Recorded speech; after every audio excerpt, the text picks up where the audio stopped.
Okay, do we feel comfortable about reading the disclosure statement? Everybody's, we can. Okay.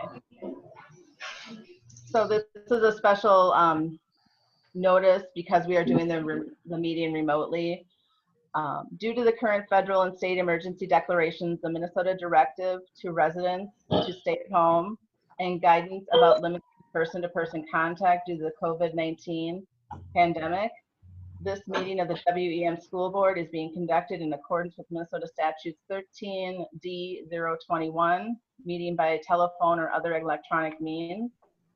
Due to the health pandemic, the school board determined it's not feasible for at least one board member, superintendent, or legal counsel to be physically present at the regular meeting location and not feasible for the public to attend this meeting at the regular meeting location due to the health pandemic.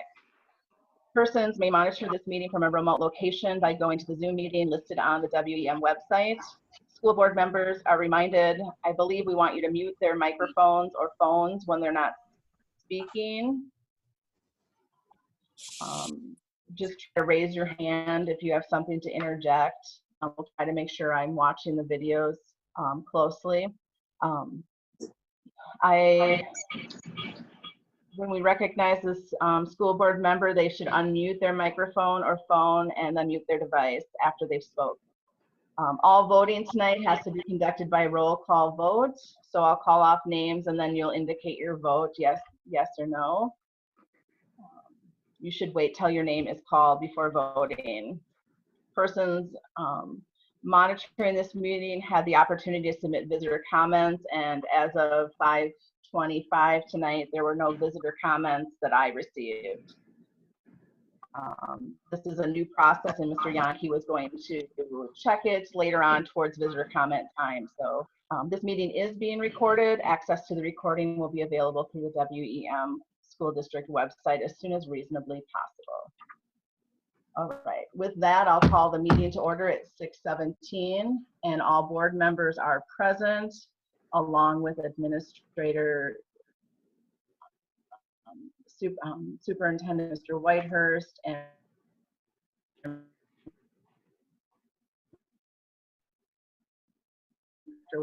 Mr. Brand. Are there any additional agenda items? No.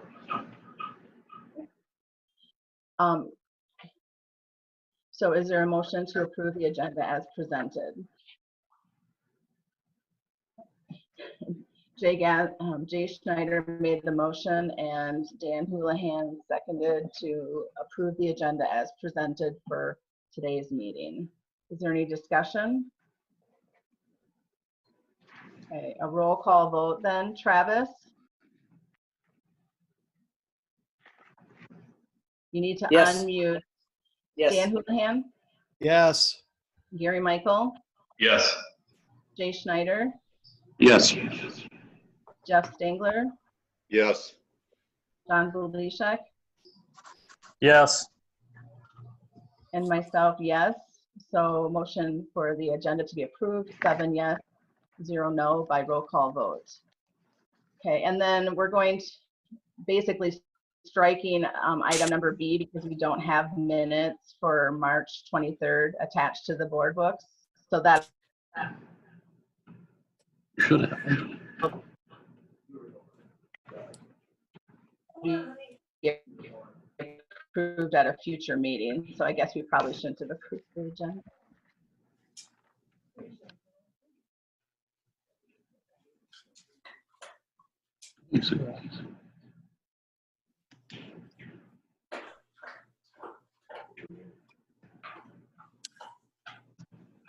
They weren't attached to the board books, so I'm assuming they weren't available, and I believe that was Travis taking notes, and so those will be submitted at another time. Is that correct?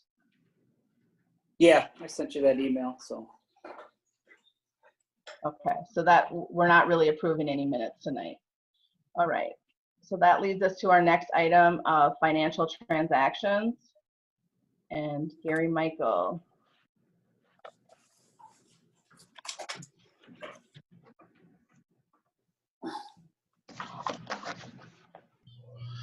Okay.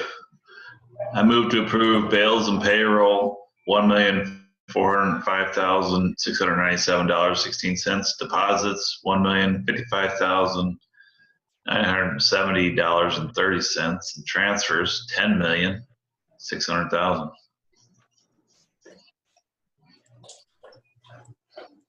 Second.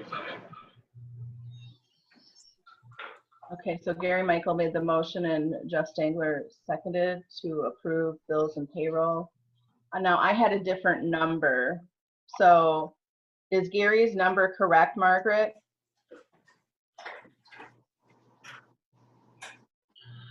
Am I muted? No, she's muted. Margaret. You're muted, Margaret. There it goes. So I made a change at 3 o'clock today and sent out an email. So I actually have the old printout in front of me, so I don't have the new numbers, and I'm just trying to load it right now. I have 1,408,755.99. That's the previous one, Oh, and it was missing the student activity checks. I missed those. Oh, I'm sorry. Oh, I do have the new printout. That is correct. The 1,408,755.99 is with the added student activity checks. okay, because I was just clicking on board books right now and that was what came up. So, okay. Yes, that is correct.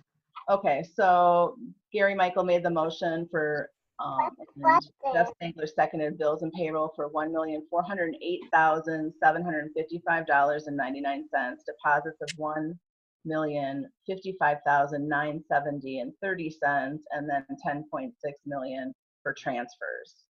Is there discussion? I'll point out a few highlights, and Jay, I can email these to you. Check 78906, North Central Bluebird, $16,704.23. Those were bus repairs covered by insurance. Check 78951, City of Waterville for $17,500. That's the school police liaison agreement. We had a check 78956 for Neiman Roofing, $17,550.50. Roof repairs in Waterville and Morristown. And 78974, Rochester Community and Technical College for $11,235.35. That's our PSEO tuition. Those are the highlights.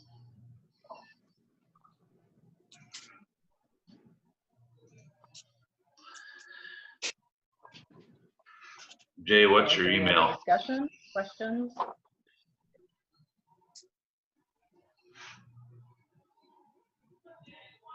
Let's see here.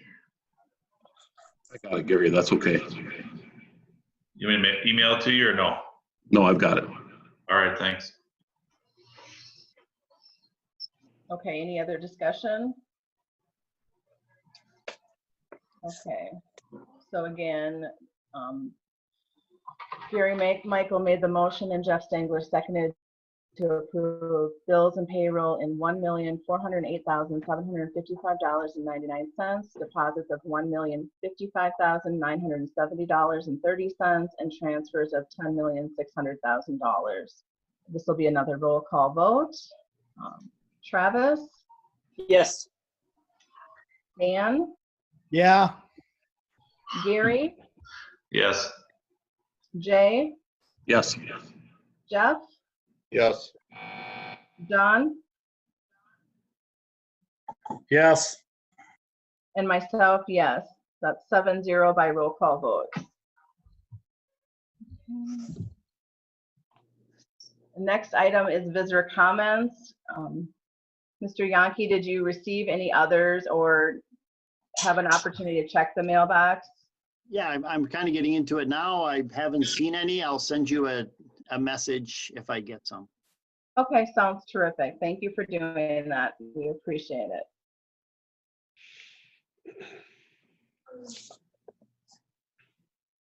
Okay.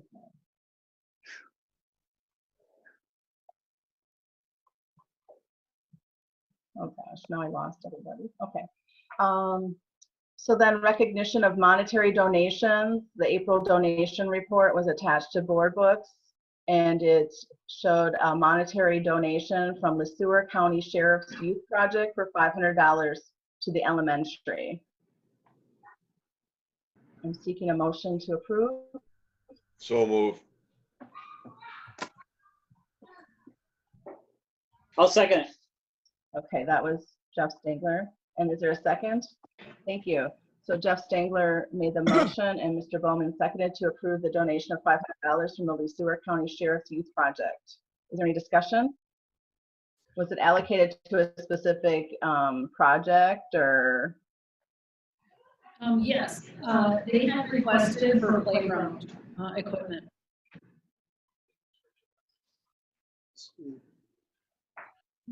Great, awesome. Okay, then we'll have a roll call vote. Travis, Yes.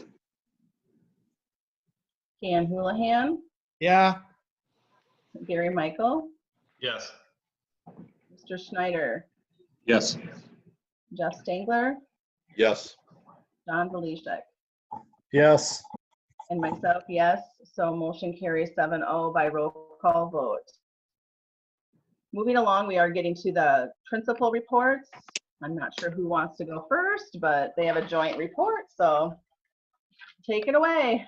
Okay, I'll go first. You've seen the report that we shared in the minutes.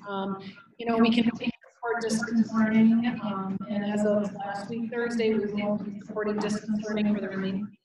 Can't hear me? Okay. There's a lot of feedback, and I don't know if it's from having multiple computers within the same room, so I don't know if there's an opportunity to mute, but most of us who are remote are probably getting a lot of feedback. Everybody good in here? I think everyone's, you're the only one, Jay. Can you mute me? Maybe that will help. Okay, can you hear me? How's that, better? It's a little echoey, but it's better. Okay. Maybe your speaker's down. Ooh.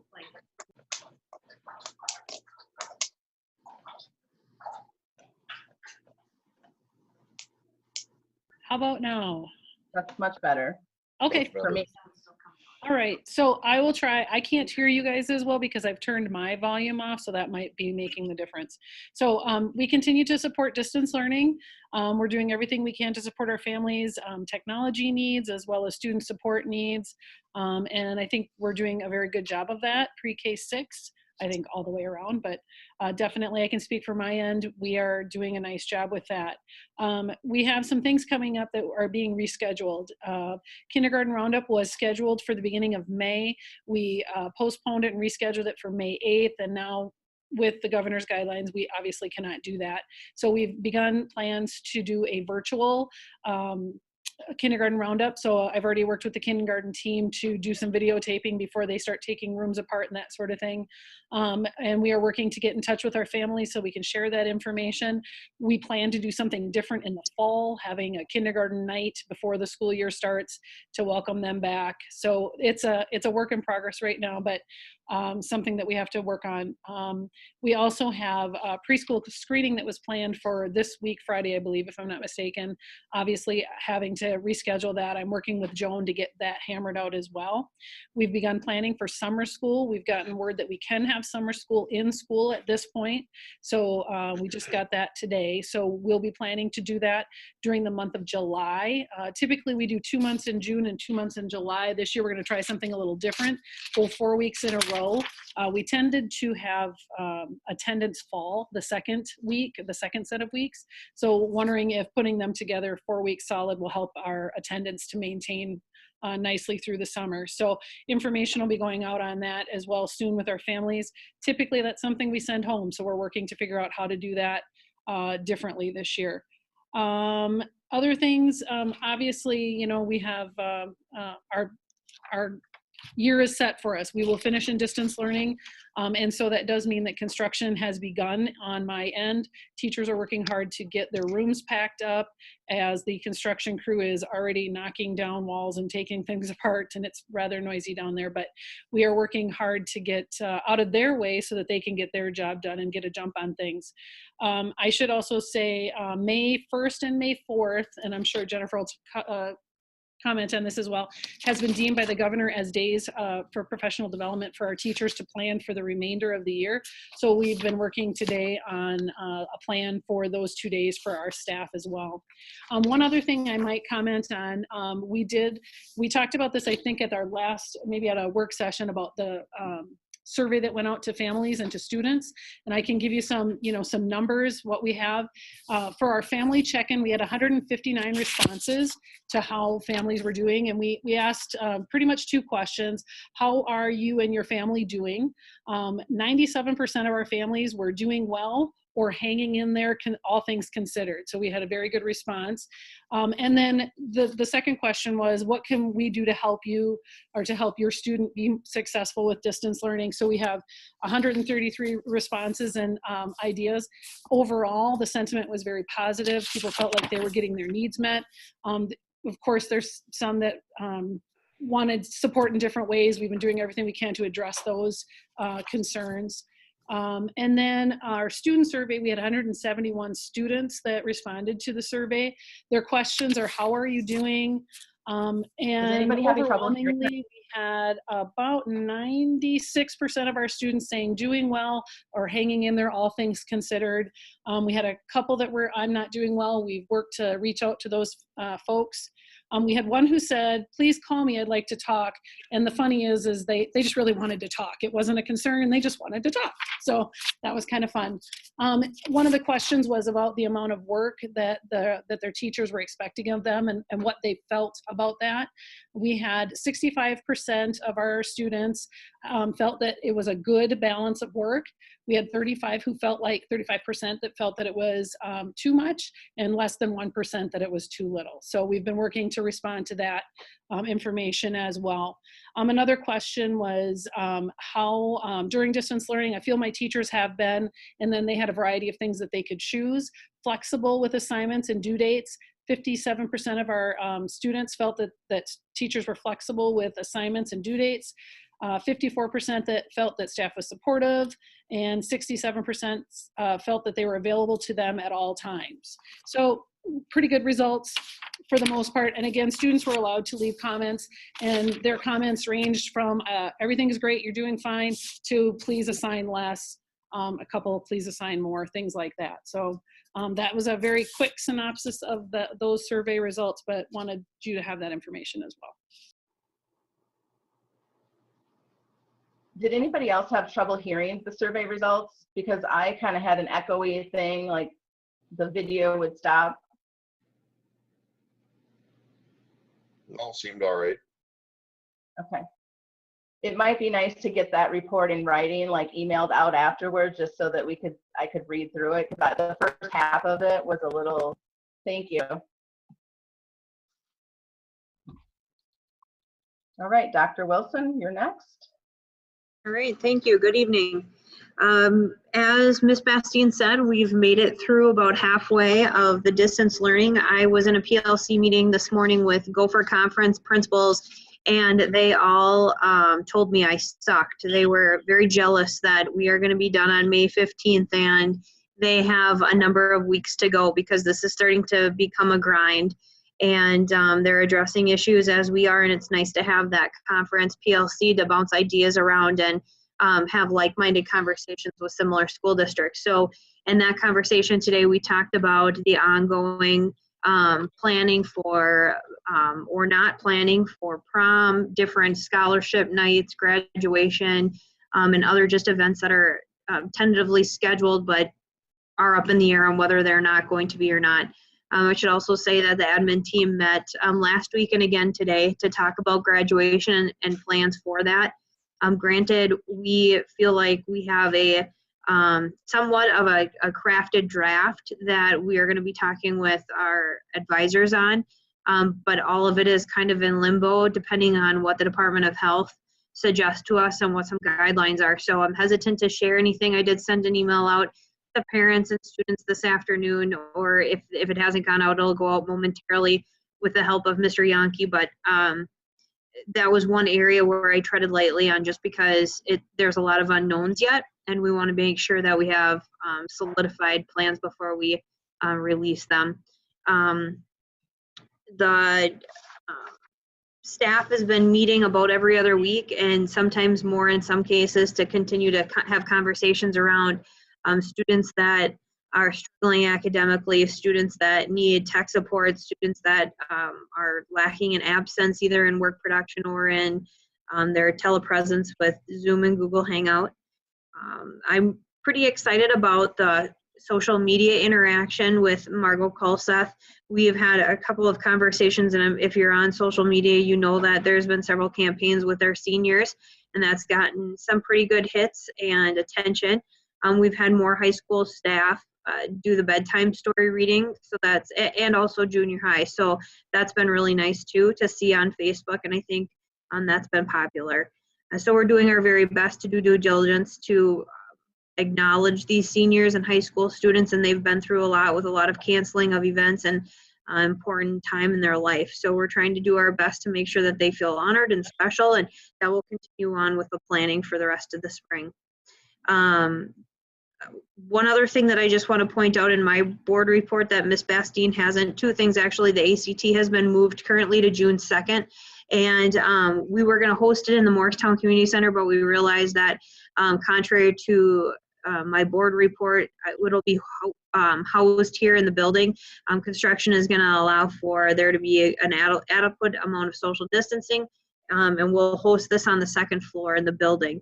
And then lastly, the one thing that I wanted to point out is congratulations to Kelsey Kubal, Kaylee Molitor, and Grant McBroom for being nominated to be Best of Class with KUIC, sponsored by Bethany Lutheran College. So it's quite an honor, and they'll be honored on KUIC television during commercial breaks and so forth. That's what I have. Thank you. Any questions? That's really exciting for those students to be honored. Every bit that we can do. Do we have a backup plan for graduation, like a plan A, a plan B?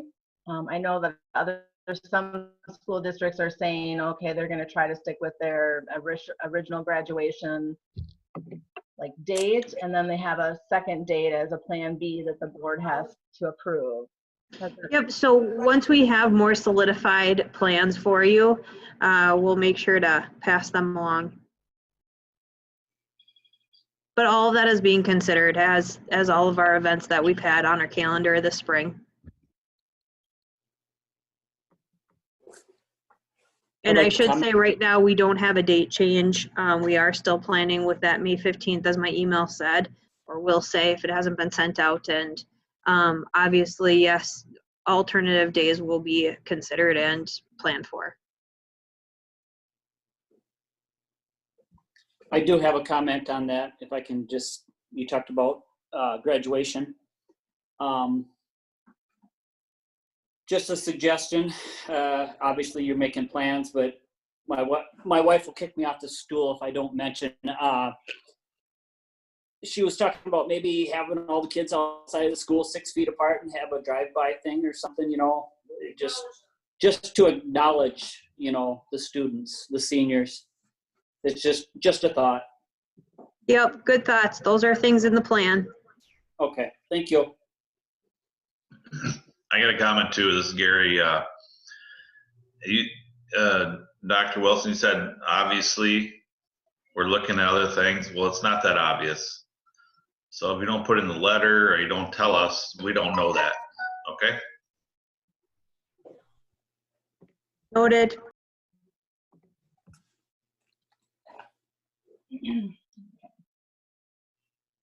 Lots of moving parts with this whole epidemic. So, all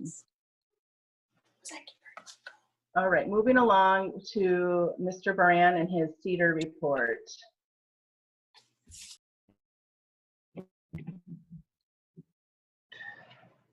Okay. First of all, I think if you see at the top of the CEDAR report, the Night of Excellence has been changed. The original date was actually May 8th, Wednesday, wrong month, Wednesday, May 6th. It has been changed to Wednesday, May 13th. I believe we'll begin at 6 o'clock. Been working with Dr. Wilson and Danielle Wold in putting together a virtual program, again, with the scholarships, music arts awards, etc. Again, that will be live streamed, and that's also then recorded on the nfhsnetwork.org site that we use for athletics. So we will be putting that together here in the next couple weeks, trying to get everything arranged. As many of you know, the Minnesota State High School League canceled all activities this past Thursday. And then on Friday came back with kind of a statement that the board had met, and they would be giving us more details as to actually what or if coaches could do anything, because at that point, seasons were considered out of season, and there are different rules pertaining to what coaches can do. Most of it regards sport-specific training and that type of thing. They did meet, and I was told today, or emailed today, that we would we would get an email outlining those details of what actually coaches could continue to do until the summer waiver period, which begins in June. As of about 4:30 this afternoon, I had not received any email outlining that yet. Minnesota State High School had announced to actually let us know that our girls basketball team will be getting trophies and medals. They're supposed to be sending those down. I've talked to Coach Kaus. Obviously, we'll try to have some type of a celebration when the time becomes more appropriate in regards to the situation we're at right now. But I think it's very important that we recognize those students, even if it's later this summer or even next fall. We'll try to put something together to recognize them and so on. Community education, driver's education is, because of the shutdown and because of state law regarding in-class programming, you're supposed to do things in class. They did allow schools driver's ed programs to do online. Mr. Zickafoos did start that actually tonight, as we have to continue the March classroom. They had finished 15 hours and they still have 15 hours of class to complete. If or when the shutdown is discontinued, they will have to go back to the in-class model. At this time, we also have another class that's scheduled to begin May 18th, classroom session, and we're looking at the possibility of moving that back, possibly to a June 1st. We haven't confirmed that yet. A lot of it's going to depend upon how this works out for Mr. Zickafoos, his comfortableness with it, and so on. And then also if the stay-at-home is lifted, or the shutdown is lifted. Summer recreation programs are currently on hold due to the coronavirus pandemic.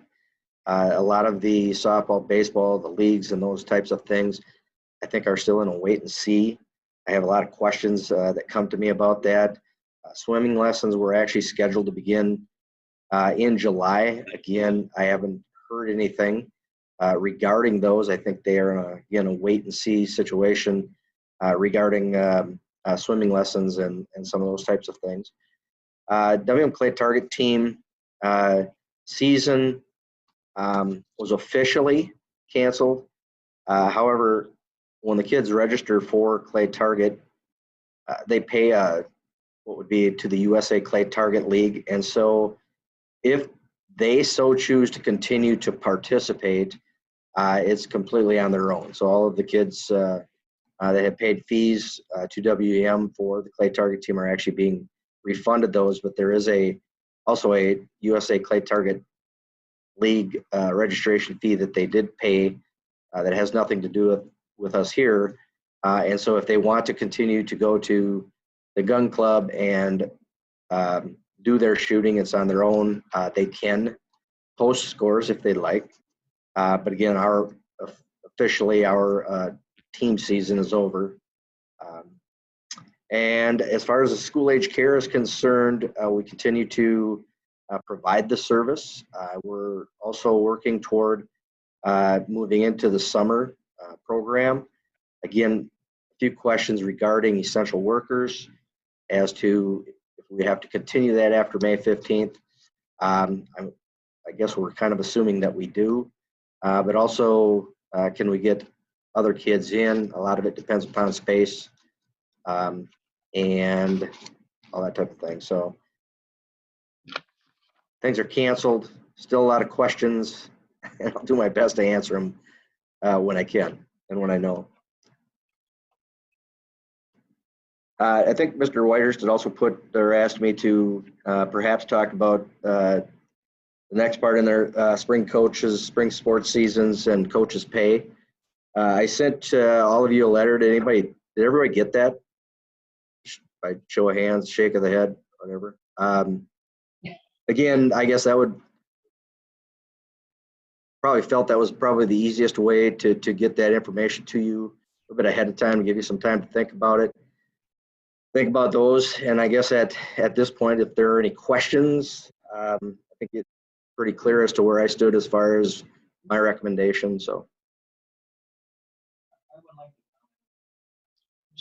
Joel, you need to unmute. Joel, you're muted.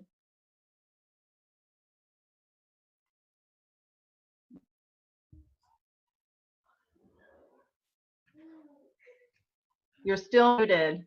I can see the microphone is red and slashed. There you go. Oh, whoop. You would think after all the Zoom meetings I've been at, I have this figured out, but I don't. Just a little piece of information I wanted to interject before they begin the conversation. I did have a conversation with the Minnesota School Boards Association, and they informed me that since we do have contracts in place that have been board approved, we need to honor those. So with that being said, I think maybe we need to look at some tasks that could be completed. I know Mr. Brand's talked about that in the past and maybe put some things together, but I just wanted to let you know that from a contractual standpoint, we will have to honor those spring coaching assignments and agreements.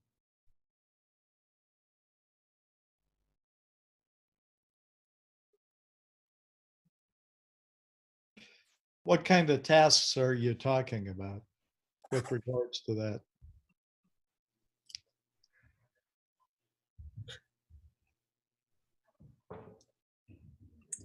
You're muted, Jeff. I think I unmuted. You said that, Dan. Dan had the question of what kind of tasks would be assigned. Well, people are going to wonder. right. I understand the contract thing. You're supposed to honor them, but if we signed a contract with teachers and they, didn't do anything, somebody in the community would ask questions. So, what kind of answers can we give them in terms of what they did that would be comparable to what they would have done? Right. Well, first of all, I think a lot of the coaches, we talked early in April or probably actually late March regarding what were some things that they could do at that time. Many of them were reaching out, talking to kids, whether that was about, again, at that time, they could talk about, types of training that they might be doing.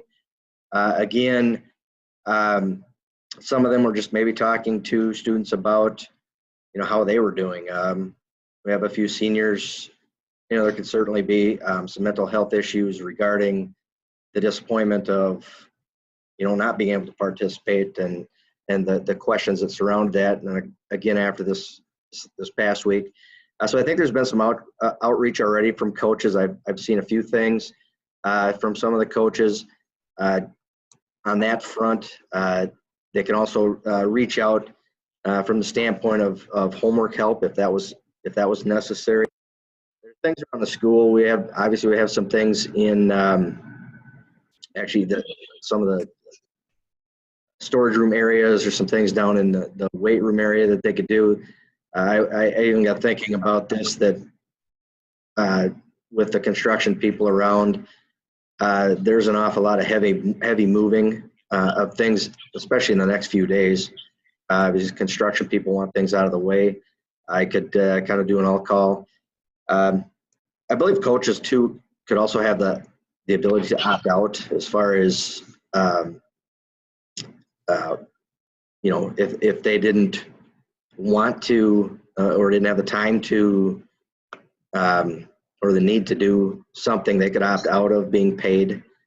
So there are things around here. We could even ask, for some help with still maintaining our fields. There's always work to be done, whether it be dragging, because we don't want weeds and that type of thing. So a number of things that kids can do with, or coaches can do with kids, as well as here at school, meetings, etc. This is Gary. I fully support paying the coaches. I appreciate the letter. It actually helped me understand some of the work that they did prior and during this whole shutdown stuff. I wonder if, is it possible, I'm just going to throw it out there, and you don't have to answer now, because it may be a completely dumb idea, but in terms of weightlifting over the summer, can we figure something out for some of these athletes that can come in, maybe 2 at a time, and maybe we man it longer with the coaches that are getting paid for the spring season? I don't know. It's just a thought, and you don't have to answer now. I'm just throwing it out there. I would. I can answer that, because it's not a dumb question. That would be definitely something that I would talk to the coaches about. Perhaps develop a schedule with certain kids. I know there are some that will come in. One of the difficult things is, especially in the summertime, is supervision of the weight room. And if we in the past we haven't had somebody that's going to supervise, we're not going to open the weight room just for safety and practicality standpoints. But that would definitely be something I would talk to. And I really truly feel that a lot of the coaches would be interested in that as well. And again, we have to look out and recognize that not all coaches are on staff. Actually quite a few of our coaches are on staff, which would be helpful as far as having them come in the summer and reaching out to potentially their athletes. Most of the head coaches and assistant coaches ask for summer waivers so that they can work with students. The problem is that summer waiver doesn't start until June 1st, and it ends July 31st. And, so there's some things around that as far as that, but definitely a great idea, making use of the weight room. I have 2 questions and then a follow-up. I'm just wondering how this contract is honored during this peacetime shutdown. And then has this been discussed with the school lawyer, whether the contract is legit if there's no sports going on? Microphone. The advice that I received came from the Minnesota School Boards Association. I sent them an email asking about that. And I don't have the response in front of me, but they said if we had a contract that had been board approved and we're going forward, we needed to honor it. But as far as there was an opt-out provision, if there was a section in the contract that said if the season did not occur, but we do not have anything like that in our contracts.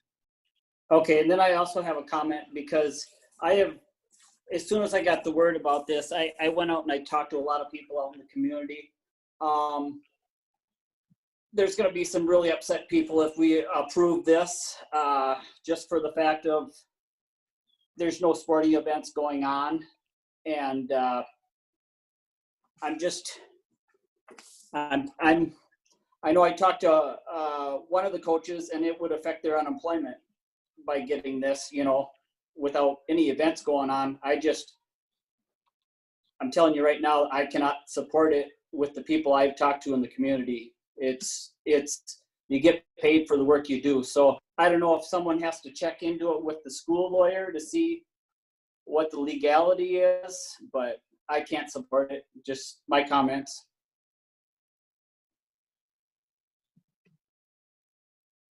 Could we run that past the attorney?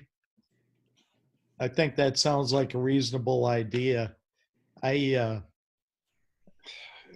know, there's so many of these contracts that have tiny wording in them, and people are not only not having them, you know, honored, but they're changing all kinds of the rules. You know, Mayo cut their doctors and staff dramatically.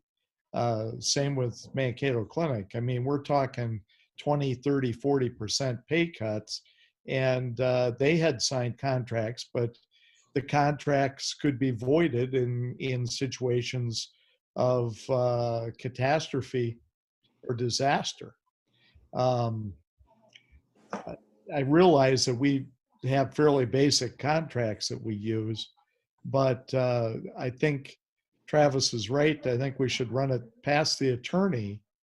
And then in the future, I think maybe we have to consider, can we write the contracts in a way that would allow us a little bit more flexibility? Because it's not going to go well in the community. It's not. No.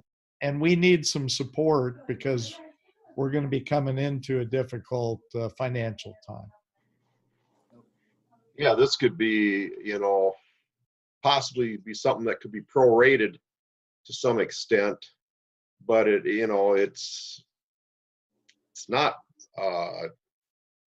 school-based function, it's extracurricular activities.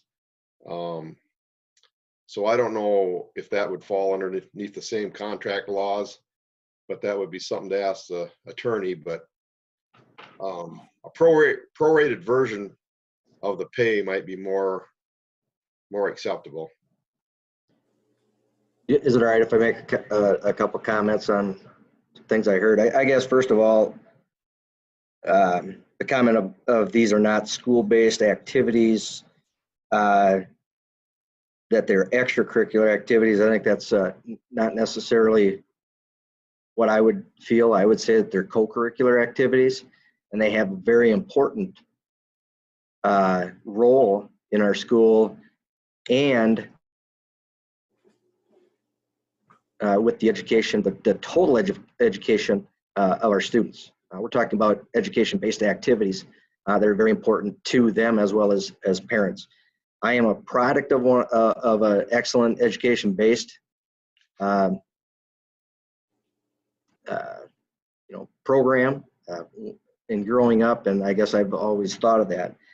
The other thing, I guess I would like to just reiterate is, especially from a head coach's standpoint, I'm not sure that necessarily everybody understands the work that goes into being a head coach. If a head coach is showing up on the first day of practice and then being done on the last day of the season, I'm not sure that's the type of head coach we want. And I would say that from the standpoint of our head coaches, they work very hard throughout the entire year. They work hard during the summertime, providing opportunities for our kids, and in most cases, educationally based. If schools don't have control of activities, then we don't have control of kids. So I think, that's a couple things. Again, prorating is definitely an option. It's, I think, something that, could definitely be considered. I do feel that the spring sports, track, baseball, and softball had begun prior to the shutdown.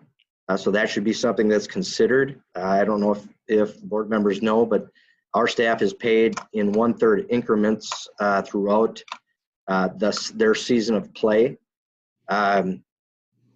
So I believe that's something to be considered. They had actually started the season. A lot of planning had taken place ahead of that, registrations. So, and again, I outlined a lot of these things in the note that I wrote. And I think that really should strongly be considered. And I will follow up with our school attorney, Kevin Rupp, and present him with these documents and these options and obtain a formal response from him. Thank you. If there would be just even a means by which things could be somewhat prorated, or get some real clean documentation on what was done, that sort of thing. They're school-based activities. I'm not sure that they're mandated. That might be a difference there. But I think Jeff is right. I think these people put time and effort in. They should be compensated for that time and effort. But I don't know if we should just blindly honor the contract without getting more information, more input from the attorney.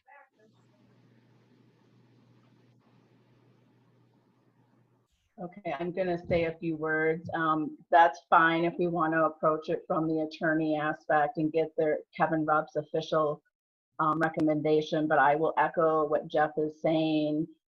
Based on what I heard people saying today, one option I would be open to is giving the coaches an option to opt out of pay if they felt they didn't need it. For example, a junior high coach may not have started doing anything for spring, but I just want to say that there was a lot going on in regard to spring sports, and there still is a lot going on in supporting our athletes. I want to say, because some of you may not know, Crystal Lamont has done a phenomenal job of going around and trying to get her athletes and connecting them as a family. It's very impressive. Anonymously on our door this past weekend, there were flowers and there were little trinkets and a poem inside there, trying to encourage the kids to persevere through this difficult time. She's going above and beyond, and she's a rare coach, but there are other instances. When you're working as a coach, sorry, I worked in the athletic department, so it's kind of a soapbox for me. You're working every day of the school year in terms of schedules, bus times, equipment, when do we order uniforms? And there is a lot of management that goes into operating a sports team beyond what you see on the field. In addition, I strongly believe, like Jeff Brand said, this is a co-curricular program because you do have them working hard in the classroom and earning those academic honors as part of their softball teams. So I just wanted to say those pieces. I support paying those coaches and giving them an opportunity to opt out if they feel not. And I also do appreciate Gary Michael's idea of maybe some of those coaches who didn't get an opportunity or haven't worked with their teams to run the weight room. We can align some different responsibilities. I get a little nervous when we say we're going to tell them to help out the construction team, because then all of a sudden I'm worried about people getting hurt and involved in a construction situation. But I did want to share my feelings and my experiences from working with them. I do support paying them. It's not a lot of money. When I mentioned the construction part, I didn't mean actually helping with the construction. I meant with the moving of the classroom boxes that the teachers are putting together and things like that. So, sorry. That's still heavy. No, I'm just like, that's still heavy. Part of our board as a discussion item on here. I've stated how I feel about it. But if we feel like we need to get the support of the school attorney, I've been reading what other schools are doing. Many of the local schools in our conference are paying their spring coaches. I also feel like it's very difficult to find coaches, and if we take this action, I mean, are we really willing to take the risk that we're going to be out some coaches? It's hard for Mr. Buran to find people to come in and coach. But if you guys, we had a discussion here, we don't have to take action on it tonight because there is not an action item later on under action. We could certainly, maybe we can't take action. It's not on the action list. But Well, maybe we need. Do we have to take action? I'm wondering, because those are already signed and approved contracts. We would have to do something to change those, as opposed to making a specific decision, right? Yeah, you probably have to amend them. Right. They would have to be amended if there was any change. That would be correct. Okay. I just want to reiterate what Pam said a little bit about Jeff having to find coaches and quality coaches that we have. And, you know, and I get it, Travis, that people are going to be potentially upset. Jeff has sent the letter out with bullet points for what you could say to these people. And really, I mean, these are the same people in my mind that don't coach, don't spend the time and know what amount of time is involved. I run that youth football association, and I can tell you, it takes a ton of time, and it's yeah, the seasons for that is like, I can't remember, late August through October, but I'm constantly doing stuff all year round. You know, so I'm sure that that's not just,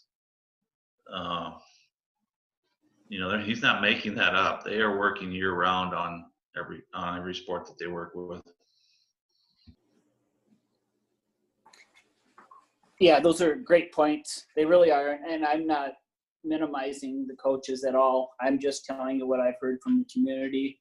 And I mean, in the times that we're living in right now, things are tight, especially for the district. And that's why I have the feelings that I have.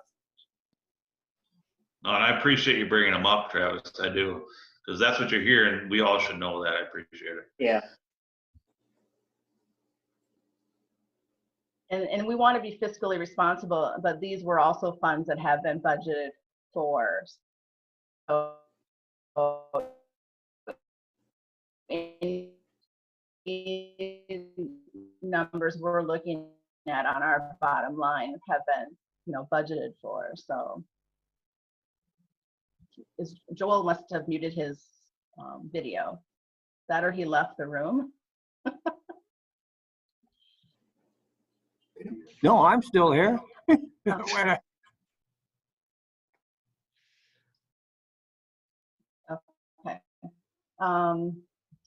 Any other discussion on that item?